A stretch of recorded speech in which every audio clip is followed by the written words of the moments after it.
अगर आपके घर में बहुत प्रॉब्लम्स चल रही हैं, फाइनेंशियल प्रॉब्लम्स, आपकी जॉब में प्रॉब्लम्स, आपकी हेल्थ में प्रॉब्लम, तो ध्यान दीजिएगा कि कहीं इन सब प्रॉब्लम्स का जो कारण है कहीं आपके पूजा रूम में रखा हुआ शंख तो नहीं।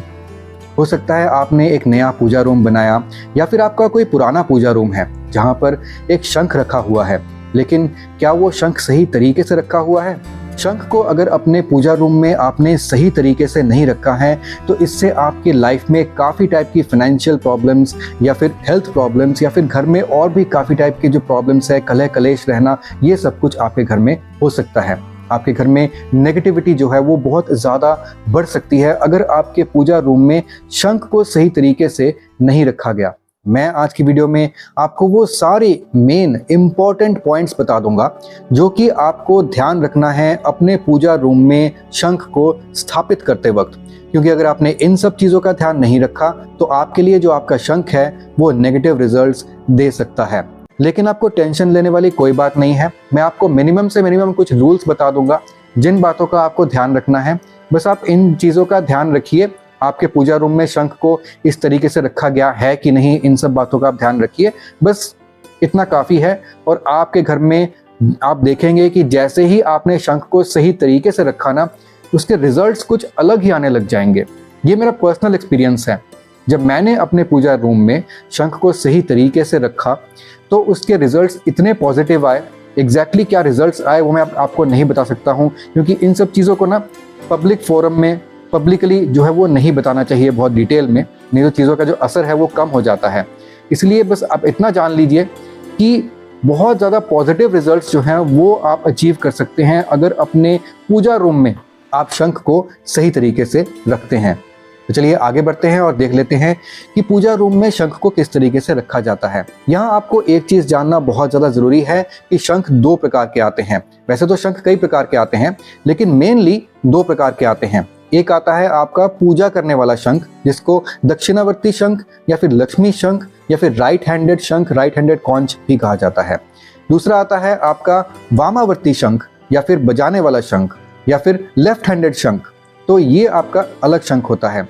अब जो मेन बात होती है जिसको रखने का ध्यान रखना चाहिए वो है आपका दक्षिणावर्ती शंख या फिर इसको लक्ष्मी शंख या फिर राइट हैंडेड शंख भी कहा जाता है।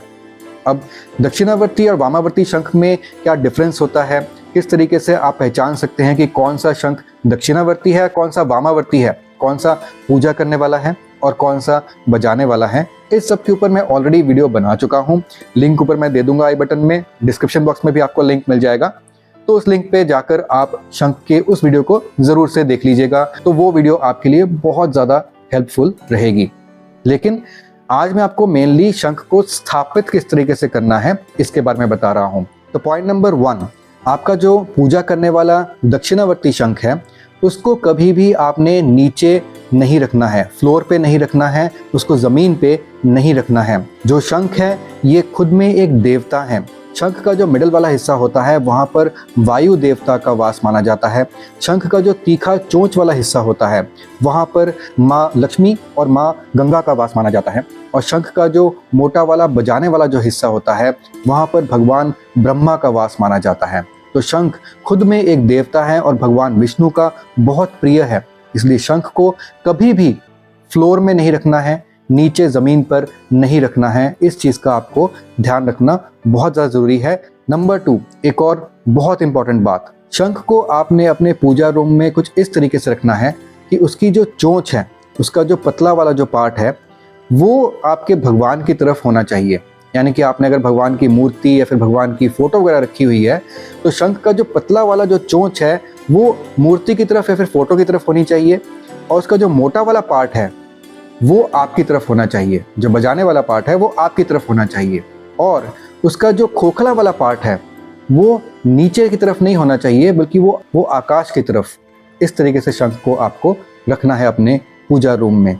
ये बहुत ज़्यादा इम्पॉर्टेंट है और इसका रीज़न ये है कि शंख को जब इस तरीके से रखा जाता है तो माना जाता है कि भगवान की तरफ से, भगवान की जो मूर्ति है उस तरफ से जो भी पॉजिटिव वाइब्रेशंस आ रही हैं, जो भी पॉजिटिविटी आ रही है ना, वो आपके पूरे घर के वातावरण में वो पॉजिटिविटी फैलती है। अगर आप शंख को उल्टा रखते हैं ना तो ये पॉजिटिविटी आपके घर के वातावरण में नहीं फैल पाती है। तो शंख को सीधा रखना चाहिए, कुछ इस तरीके से रखना चाहिए जो मैंने आपको बताया, ताकि भगवान से निकलती हुई, भगवान की मूर्ति से निकलती हुई जो भी पॉजिटिविटी है वो शंख से होकर आपके पूरे घर के वातावरण में फैले और एक पॉजिटिविटी आपके घर में आए। अब तीसरा पॉइंट, शंख को जब अपने पूजा रूम में आप रखेंगे तो शंख का जो खुला वाला, जो खाली वाला, जो खोखला हिस्सा है उसको तो ऊपर की तरफ रखना ही है, जैसे मैंने आपको पॉइंट नंबर 2 में बताया, लेकिन उस खाली वाले खोखले हिस्से में आपको जल भर के रखना है। शंख के खाली वाले हिस्से में आपको हमेशा जल भर के रखना चाहिए, ये बहुत ज़्यादा इम्पॉर्टेंट है। शंख को आपने ज़मीन में नहीं रखना, ये मैंने पॉइंट नंबर 1 में बताया था, लेकिन पॉइंट नंबर 4 कुछ इससे रिलेटेड है। शंख को जब अपने पूजा रूम में आपने रखना है तो उसको एक सफ़ेद या लाल वस्त्र के ऊपर, या फिर प्रेफरेबली बेस्ट है अगर एक शंख का स्टैंड आता है, बेस्ट है अगर सिल्वर का स्टैंड अगर आपको मिल जाए या सिल्वर का बर्तन आपको मिले तो सिल्वर के स्टैंड के ऊपर आपको शंख को रखना चाहिए। वो सबसे ज़्यादा जो है वो बेस्ट होता है अगर आप सिल्वर के स्टैंड के ऊपर शंख को रखते हैं। अगर सिल्वर का स्टैंड आपको नहीं मिलता तो बाज़ार में आपको कोई दूसरा स्टैंड अगर मिल जाता है तो आप उस स्टैंड पे शंख को रख सकते हैं। या फिर अगर आपके घर में कोई साफ बर्तन है, जिस बर्तन में कभी खाना वगैरह नहीं पकाया गया है, बस एक प्लेट या फिर कोई कटोरी वगैरह, उस बर्तन पे, उस बर्तन को शुद्धिकरण करने के बाद, गंगा जल से साफ वगैरह करने के बाद उस बर्तन पे आप शंख को रख सकते हैं। पर रखना कैसे है, जैसे मैंने पॉइंट नंबर 2 में बताया था। पॉइंट नंबर 5 में, अगर आप रोज पूजा पाठ करते हैं, जो कि हिंदू सनातन धर्म के हिसाब से रोज आपको 3 वक्त की पूजा पाठ करनी चाहिए, लेकिन अगर आप 3 वक्त की नहीं भी करते हैं, एक बार भी करते हैं, लेट से सुबह या फिर शाम को, तो आप चंदन से शंख के ऊपर एक स्वास्तिक जरूर बनाएं। शंख के आसपास फूलों से उसको जरूर सजाएं। तो इस तरीके से आप शंख की जितनी रिस्पेक्ट कर सकें, जितना आदर और सत्कार शंख को आप दे सकें, उतना ही ज़्यादा शंख का जो असर है आपके पूरे घर में वो दिखने लगेगा। अब आता है पॉइंट नंबर 6। शंख को जब अपने पूजा रूम में आप रखेंगे तो ध्यान दीजिएगा कि शंख कहीं पर भी आपके पूजा रूम में रखे हुए शिवलिंग के साथ नहीं टच होना चाहिए। भगवान शिव के साथ ये जो शंख है, जो दक्षिणावर्ती शंख है, ये नहीं टच होना चाहिए।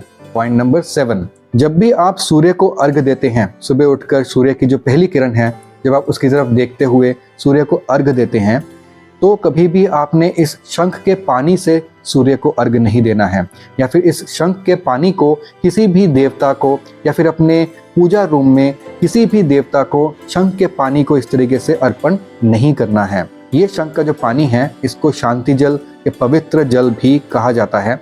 इस जल को आप लेकर पूरे घर में छिटा सकते हैं, तो इससे काफ़ी ज़्यादा जो है ना नेगेटिविटी कम होती है और बहुत पॉजिटिविटी घर के अंदर फैलती है। जैसे ही इस शंख में रखे हुए पानी की कुछ छींटें आपके ऊपर पड़ती है ना, तो एक शांति का, बहुत ज़्यादा शांति का अनुभव होता है। वो जिसको होता है वही जान सकता है। अब पॉइंट नंबर 8, ध्यान दीजिए कि आप जब भी शंख को खरीदिए, शंख कहीं से भी टूटा हुआ ना हो, चिप ऑफ ना हुआ हो, क्योंकि शंख अगर कहीं से भी टूटा हुआ होगा, उसमें पॉइंटेड जो एजेस हैं वो बहुत ज़्यादा होंगी, तो वो अशुभ होगा। इसीलिए शंख कहीं से भी टूटा हुआ नहीं होना चाहिए, इस बात का आपको ध्यान रखना है। पॉइंट नंबर 9, अब बताऊंगा बजाने वाले शंख के बारे में। जो बजाने वाला शंख होता है, उसको आपको एक सफ़ेद वस्त्र में या लाल वस्त्र में लपेट कर रखना होता है, लेकिन उसको भी जब आप लपेट कर रखेंगे अपने पूजा रूम में, तो उसको भी कुछ इस तरीके से रखना है कि उसकी जो चोंच है वो भगवान की तरफ और उसका बजाने वाला हिस्सा वो आपकी तरफ पॉइंट हो, और उसका जो खाली वाला, जो खोखला वाला हिस्सा है वो आकाश की तरफ हो। इस बात का आपको ध्यान रखना है।